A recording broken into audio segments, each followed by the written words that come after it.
Hari ini kita akan membahas tentang manajemen keamanan identifikasi atau yang sehari-hari kita alami, yaitu manajemen password, PIN, kemudian biometrik. Yang kita bahas di sini seperti sidik jari, retina, dan segala macamnya untuk identifikasi agar ketika user untuk mengakses sebuah informasi itu harus meyakinkan bahwa benar yang mengakses adalah memang orang yang berwenang atau yang mempunyai hak untuk mengakses informasi tersebut. Oke, kita langsung aja. Kita harus tahu itu apa ya, dasar keamanan yang paling penting, di mana tiga hal ini adalah yang paling utama dalam kalau kita membahas keamanan, yaitu kita membuat sistem integrated sistem dan segala macamnya harus berdasarkan tiga aspek ini, yaitu confidentiality, integrity, dan availability. Kalau biasa kita singkat dengan triangle CIA. Jadi confidential itu menjamin bahwa informasi itu tidak dapat diakses atau dibaca oleh orang yang tidak berhak. Tidak dapat dibaca oleh orang yang tidak berhak. Kemudian integrity, di mana informasi tidak dapat diubah. Kalau tadi biasa, sekarang tidak dapat diubah oleh orang yang tidak berhak. Tidak dapat diubah. Kalau confidentiality tidak dapat dibaca, tidak dapat diakses, integrity tidak dapat diubah. Kalau misalnya informasi diubah, maka kita butuhkan itu tidak lagi asli atau tidak lagi terjamin keasliannya. Dengan kata lain, informasi yang kita dapat itu palsu. Kemudian yang terakhir adalah availability, di mana aspek ini menjamin bahwa informasi itu selalu tersedia 24 jam selama 7 hari.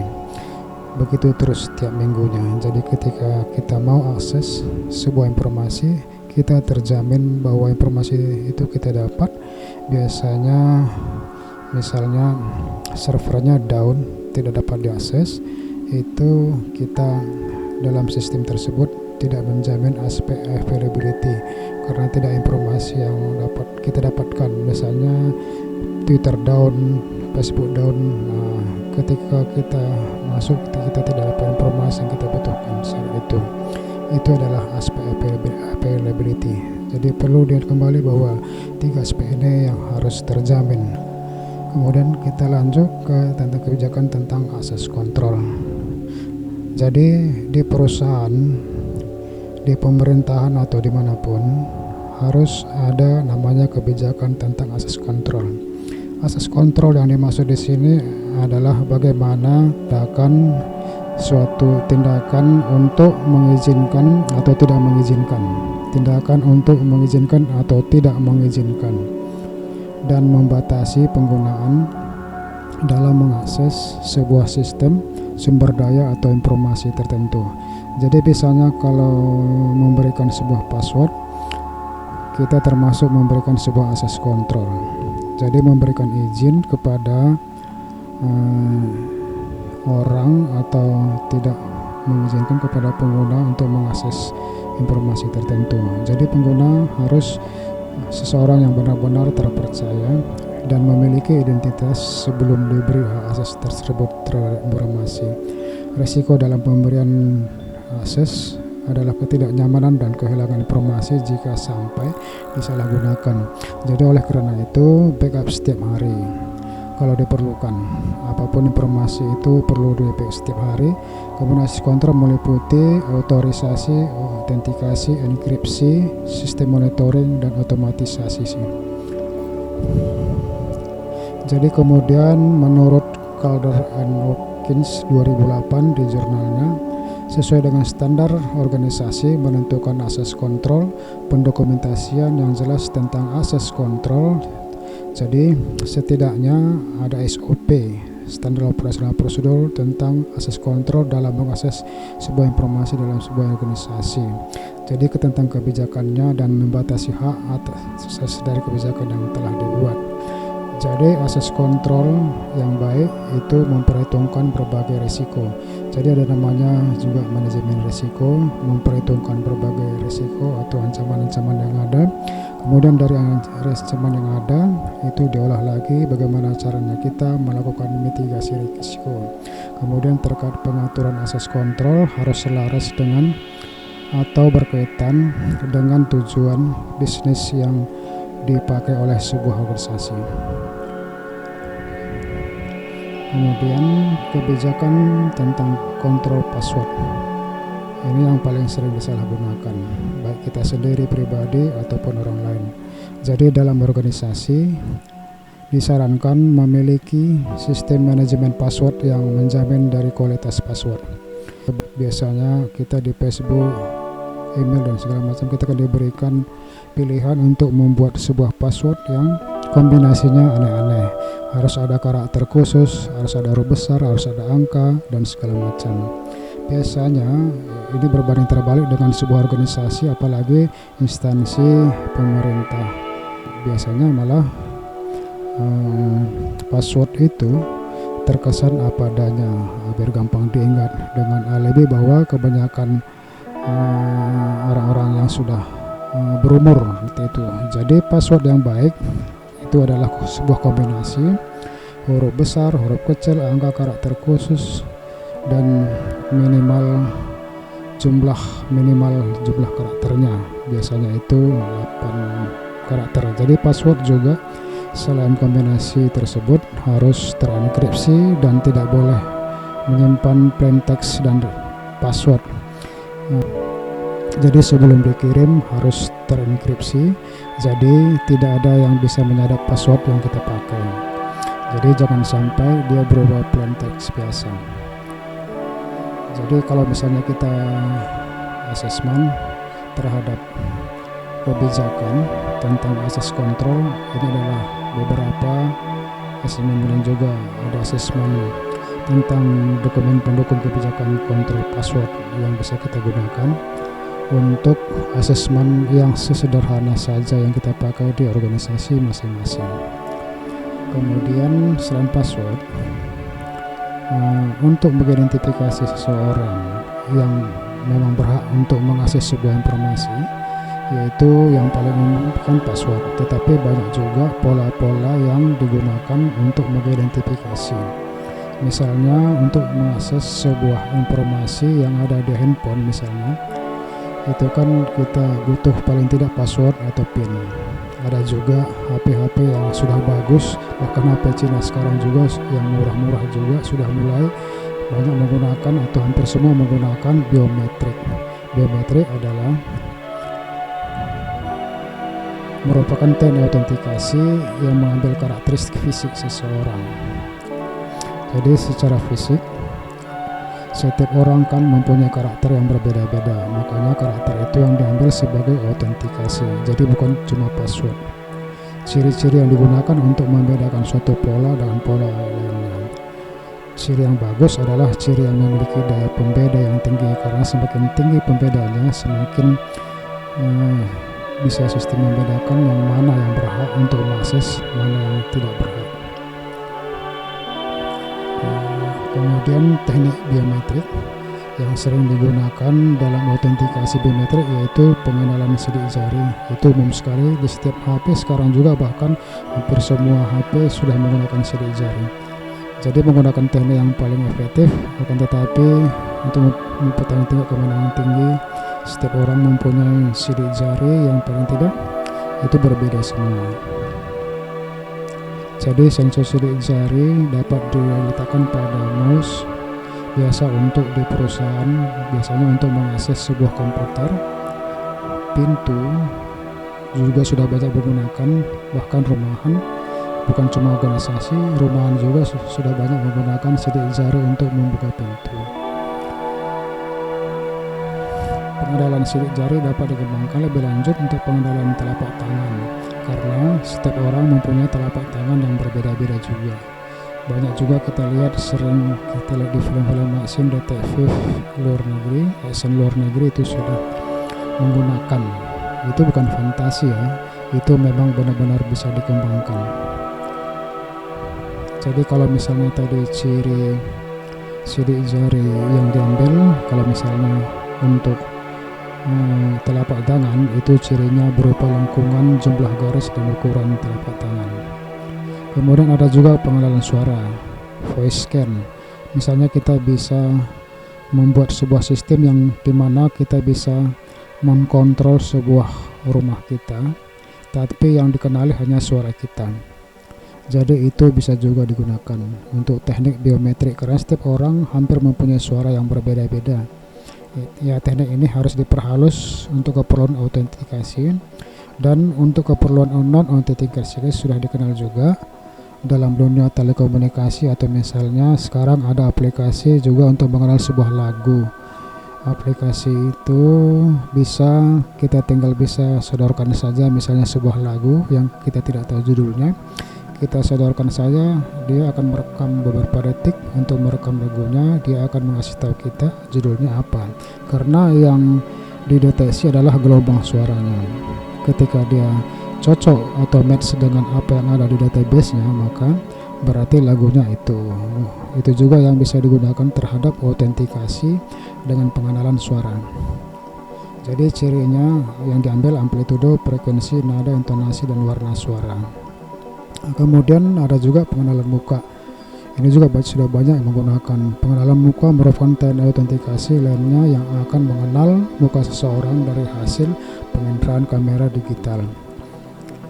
Jadi yang diambil ya cirinya adalah lingkar wajah, garis muka, dan pelipis mata. Kemudian teknik biometrik lanjutnya ada juga signature verification atau verifikasi tanda tangan. Ini beda dengan tanda tangan digital. Jadi dapat juga dilakukan secara otomatis menggunakan teknik pengenalan citra digital. Kemudian ciri-cirinya panjang, kerumitan, dan tekanan kita mengambil tanda tangan tersebut. Kalau kita tanda tangan kan misalnya kita menekan sebuah kertas, tekanan itu juga yang diambil ciri-ciri untuk menggunakan signature verification. Kemudian ada namanya iris scan dan retina scan. Ini beda. Iris scan dan retina scan itu berbeda, tapi sama-sama melakukan verifikasi dari retina mata. Jadi menurut sebagian peneliti, tampaknya scan retina ini merupakan teknik yang termasuk paling ampuh, karena setiap orang kayaknya mempunyai retina yang berbeda. Bisa dibedakan, cirinya sangat berbeda dengan orang yang lain. Jadi lebih ampuh menggunakan sidik jari. Yang diambil adalah retina dan pelipis. Kemudian biometrik berikutnya ada juga keystroke dynamic, merupakan teknik autentikasi yang paling unik karena teknik ini melihat cara kita menarik atau menekan password di atas keyboard. Jadi kalau kita kebiasaan kita untuk mengetik password di atas keyboard itu dikenali oleh sistem dan digunakan sebagai keystroke dynamic. Ciri kita mengetik password itu digunakan untuk mengautentikasi sebuah teknik biometrik. Itu juga bisa digunakan, hanya ini agak rumit karena misalnya tahun ini cara ini mengetik dengan cara ini, tapi bisa saja tahun depan bisa saja berubah. Jadi kalau teknik ini walaupun kita mengetahui passwordnya, kalau cara kita mengetik passwordnya salah, itu tidak akan bisa mengakses sebuah sistem. Jadi sistem akan belajar terlebih dahulu sekitar 20-30 keystroke password yang dimasukkan. Jadi kita disuruh mengetik dulu sampai 20 atau 30 kali agar ciri-ciri kita untuk mengetik password itu dapat dicatat oleh sistem. Jadi walaupun password dicuri orang, si pencuri tidak akan bisa membobol karena cara menekan kita dengan orang yang mencuri password itu berbeda. Jadi perbedaan yang diambil yang deteksi adalah keystroke dynamic. Jadi para vendor juga telah mengembangkan teknik-teknik proteksi supaya sensor untuk scan berbagai bagian tubuh ini tidak tertipu mentah-mentah oleh maling pencuri. Contohnya, untuk scan sidik jari, sensor dilengkapi proses pendeteksi pantulan kulit. Ya, jadi bukan sekedar kita sidik jari fotokopi atau sidik jari kita masukkan tinta kemudian taruh di kertas. Kalau dulu ya taruh di kertas kemudian kita tempelkan ke alatnya, itu terdeteksi. Tapi vendor sudah mengantisipasi itu. Jadi untuk sidik jari dia dilengkapi dengan si pantulan kulit. Jadi kalau kita lihat sidik jari itu pasti alat-alatnya itu, kalau misal kita tempelkan jari itu dia bisa mengeluarkan cahaya karena dia mendeteksi pantulan kulit dan benar, agar tidak tertipu jika pembobol menggunakan sarung tangan atau dengan sidik jari pengguna. Intinya atau yang palsu lah atau tiruan. Fingerprint, sidik jari mempunyai ciri yang unik. Setiap manusia itu pasti mempunyai sidik jari yang berbeda atau unik. Pada tahap awal sidik jari di-scan kemudian dimasukkan ke dalam database untuk mengenali penggunanya. Sama kalau misalnya kita di handphone kalau kita mengambil sidik jari disuruh ketuk beberapa kali kan untuk sidik jari. Nah, itu tahap pengenalan. Nanti dimasukkan ke database-nya di handphone untuk nanti dicocokkan ketika kita membuka handphone. Sama, ini juga di sini ada alatnya, bermacam alat mulai dari pintu untuk presensi, untuk bisa dipasang untuk sensor sidik jari. Keuntungan dari sistem ini canggih, dimiliki orang, ketelitiannya tinggi, stabilitas jangka panjang, kemampuan menampung berbagai fitur, biaya cukup rendah. Tetapi semuanya kan ada kekurangannya, kerugiannya. Jadi sidik jari tidak bisa dipakai orang yang cacat atau cacat jari. Kemudian dipengaruhi oleh kondisi kulit. Kalau misalnya kita basah, misalnya bisa agak keriput, itu tidak bisa. Bahkan kalau misalnya kita habis makan gorengan kemudian kita pakai atau buka HP, itu kan tidak bisa buka HP karena dipengaruhi kondisi kulit. Sensor mudah kotor. Kemudian ada anggapan biasanya juga ada kegagalan ketika kita menggunakan sistem fingerprint. Kalau misalnya ada kegagalan yang sering terjadi itu sidik jari dingin, tidak ada suhu, jadi kita dipantulkan, nggak ada suhunya, terkena kotoran, berminyak, posisi jari tidak tepat, jari terpotong, bentuk pekerjaan kerja kasar, kelainan pada pola sidik jari, spesifikasi sistem tidak sesuai kebutuhan, dan human error. Kalau misalnya ketidaksesuaian jari bisa digambarkan seperti gambar ini. Jadi setiap sidik jari itu kan mempunyai lengkungan tersendiri untuk setiap orang. Nah, itulah yang dikenali. Kalau misalnya tidak sesuai maka tidak akan terdeteksi. Ada juga biometrik menggunakan mata. Jadi pada sistem ini yang dikenal retina scanning, retina vaskular di dalam bola mata, ada iris scanning, warna dari mata atau pupil. Jadi retina biometrik itu sistem biometrik yang memiliki teknologi canggih, keakuratan yang baik, dan proteksi kuat karena berada di dalam bola mata. Bola mata tidak bisa dipinjamkan ke orang lain. Jadi kalau sidik jari kan masih bisa diakalin. Tetapi kalau bola mata bagaimana caranya untuk memindahkan bola mata? Nah, kan nggak mungkin. Jadi ada namanya sistem biometrik yang menggunakan retina. Keuntungannya canggih, ketelitian tinggi, stabilitas jangka panjang, fitur terlindungi karena berada dalam bola mata, perbedaan yang tinggi. Jadi kita semakin banyak ras, semakin banyak suku, bangsa, itu bentuk retina itu beda-beda. Jadi ini kalau kita lihat gambar di sini, berada di situ, di panah itu. Kerugiannya susah digunakan, intrusif, faktor kesehatan, dan harganya juga mahal. Beda dengan iris. Kalau tadi retina kan di dalam bola mata, iris itu cukup di permukaannya.